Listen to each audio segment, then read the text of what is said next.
నటికుమార్ గారు DP fake మీద ఏంటని చిరంజీవి గారు యుద్ధమే ప్రకటించినట్టు తెలుస్తా ఉంది. ఆయన 2 సార్లు హైదరాబాద్ కమిషనర్ గారిని కలిసినారు, సజ్జనర్ గారిని.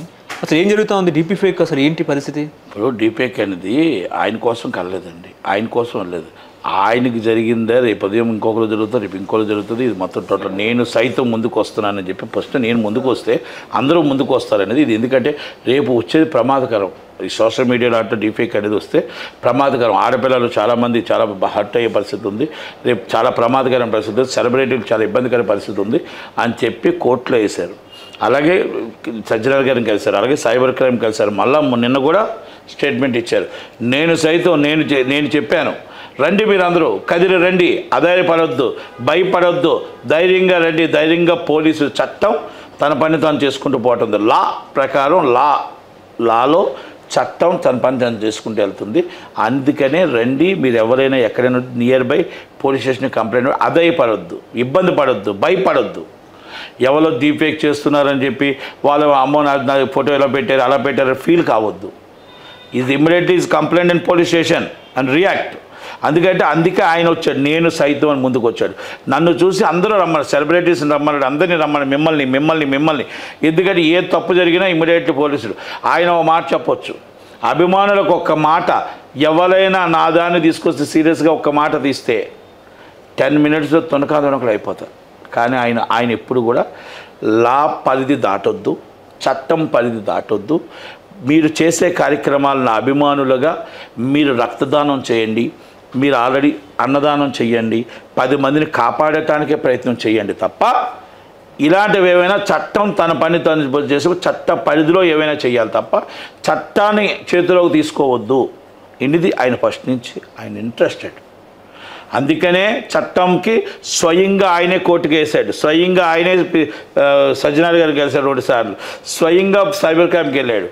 అంటే నేను ఎంత పెద్ద ఆయన నేను వెళ్తే వీళ్ళందరూ కూడా రియాక్ట్ అవుతారు. ఇప్పుడు నటికుమార్ లాంటి వాడు వెళ్తే పెద్ద పట్టించుకోరు. అందరూ ఇప్పుడు ఆయన వెళ్ళారు కాబట్టి ఆల్ పోలీస్ స్టేషన్ అలర్ట్. ఇది రాజకీయంగా ఆంధ్రప్రదేశ్ 2 కూడా అలర్ట్ అవుతున్నాయి. అలర్ట్ అవుతున్నప్పుడు ఎవరికైనా ఏమైనా జరిగిందనుకోండి, ఆ పోలీస్ స్టేషన్ ఇమీడియట్లీ రియాక్ట్ అవుతుంది. రియాక్ట్ అవ్వకపోతే ఆ సీఎం మీద యాక్షన్ తీసుకుంటారు, ఆ పోలీస్ డిపార్ట్మెంట్ మీద యాక్షన్ తీసుకుంటారు. ఎందుకంటే ఇది సీరియస్ ఇష్యూ. చిరంజీవి గారు ఎత్తారు, అమితాబ్ బచ్చన్ గారు ఎత్తారు, ఎంత అక్షయ్ కుమార్ గారు ఎత్తారు. ఇలాంటి వాళ్ళు అందరూ ఎత్తిన తర్వాత కూడా మన పోలీసు వాళ్ళు గారు నిర్లక్ష్యం వహిస్తే యాక్షన్ ఉంటుంది. సజ్జనర్ గారు లాంటి వాళ్ళు దీని మీద సీరియస్గా ఉన్నారు, రేవంత్ రెడ్డి గారు సీరియస్గా ఉన్నారు, పవన్ కళ్యాణ్ గారు సీరియస్గా ఉన్నారు, చంద్రబాబు నాయుడు గారు సీరియస్గా ఉన్నారు అన్న ఒక ఆలోచన వస్తుంది. అది ఆలోచనే నేను సైతం రండి, నాతో అడుగు వేయండి, మీరు మొత్తం టోటల్గా అధైర్యపడొద్దు. ఏ ఆడపిల్ల కూడా ఏ అక్క అధైర్యపడొద్దు.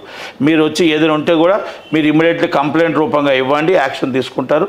మీరు ఎక్కడ బాధపడొద్దు అన్న ఒక ఆలోచన, మంచి ఆలోచన తీసుకొచ్చి ఆయన ఒక సెలబ్రిటీగా ఆయన పెట్టడం జరిగింది.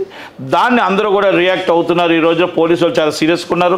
అలాగే ఇప్పుడు ఎవరైనా పెట్టాలంటే భయం వేస్తే ప్రపంచ దేశంలో ఎక్కడ ఉన్నాయండి వాటిని తీసుకొని 7 సముద్రాలను తీసుకొచ్చి ఇక్కడ తీసుకురాగలం. ఎందుకో తెలిసిన, మనం ఒక దేశం ప్రపంచ దేశాలతో మనం కలిసి ఉన్నాం, ప్రపంచ దేశాలతో కలివిడిగా ఉన్నాం, ఇచ్చిపుచ్చుకోవడాలు ఉన్నాయి. అలాంటప్పుడు మన అందరం కలిపి మోడీ గారిని కలుస్తాం, మోడీ గారిని కలిసి విదేశాంగ శాఖ మంత్రిని కలుస్తాం. వారు ఎక్కడ ఒకట కాదు 7 సముద్రాలు దాటున్నా ఇలాంటి తప్పుడు పోస్టులు పెట్టిన వాడిని తీసుకురావడం అనేది ఈజీ పని. ఇది సెలబ్రిటీస్ అందరూ మోడీ గారిని కలవాలంటే చిరంజీవి గారికి అంత పెద్ద ఇష్యూ కాదు, మోడీ గారిని కలవాలంటే పవన్ కళ్యాణ్ పెద్ద ఇష్యూ కాదు, అది జయశంకర్ గారిని కలవాలంటే పెద్ద ఇష్యూ కాదు. అలాంటి వారు ఎక్కడున్నా పట్టుకోవడానికి పూర్తి అవకాశాలు ఉన్నాయి. అందుకనే తల్లిదండ్రులు కూడా మేము చెప్తున్నాం, మీ పిల్లల్ని కరెక్ట్గా పెంచండి, కరెక్ట్గా చూడండి. మీ పిల్లలు 10th క్లాస్ లోపల ఉన్న పిల్లలకు ఫోన్ ఇచ్చినప్పుడు ఏం జరుగుతుంది, ఏం చేస్తున్నారు, తలుపు ఎందుకు వేసుకుంటున్నారు, ఏం జరుగుతుంది అని అలర్ట్గా మీ తల్లిదండ్రులు ఉండకపోతే, పిల్లల మీద అలర్ట్ కాకపోతే తప్పుడు దారిలోకి వెళ్తున్నారు, తప్పుడు స్టేట్మెంట్లు ఇస్తున్నారు, తప్పుడు పోస్టులు పెడుతున్నారు. ఇది ఒక దానికి సోషల్ మీడియా అడిక్ట్ అవుతున్నారు. దయచేసి మీ పిల్లల్ని మీరు జాగ్రత్తగా గమనించుకోండి.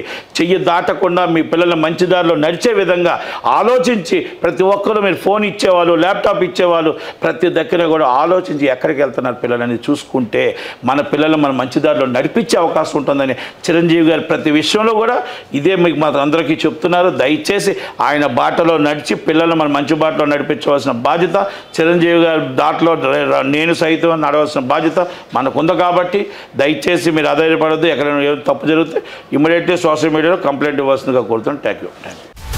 హలో, తెలుగు రాజ్యం ఛానల్ చూస్తున్నారా? సామాజిక రాజకీయ జీవన చిత్రణే తెలుగు రాజ్యం. అతిశయోక్తులు అసత్యాలు ఉండవు. రాజకీయ కోణం కాదు, ప్రజా కోణమే కొలబద్ద. తెలుగు రాజ్యం వీక్షణ మీ ఉత్తమ అభిరుచికి నిదర్శనం.